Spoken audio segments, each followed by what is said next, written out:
The next thing I want to talk about is entitlements. I did talk about it last week as well, but really quickly. So entitlements change, right? We have a way we track them in owner under the CCS tab entitlements, where you can see all your latest changes.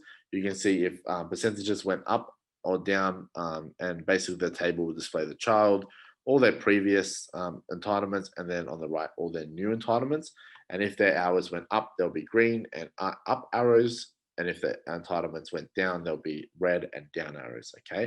And on the right, you'll be able to see when the change happened. So you'll be able to see all that information.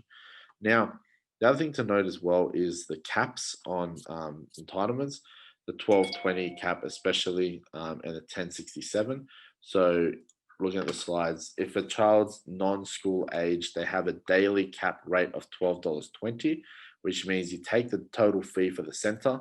Let's say in this particular case, the center charged $122 and the child was in for 10 hours that day. You would take 122 divided by 10 and you would get 12.2. So you'll be fine. If the center charged 130 hours for a 10-hour session, the child will be at $13 and only 12.20 will be covered and the rest will not be, or be out of pocket. Okay. Really, really important to note that.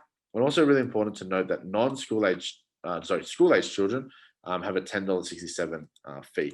Now, one thing to note about school age and non-school age is the parent actually dictates that on their MyGov when they create their children, when they submit their children's CCS for the first time. So I think they estimate the year that they believe their child will go to school.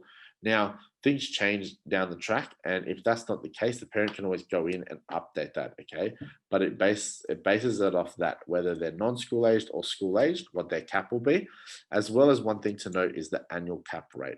There has been some talk in the news about removing the cap rate, but until that happens, we do have a cap rate. So certain families who earn a certain amount will only get a certain amount of CCS eligible to them.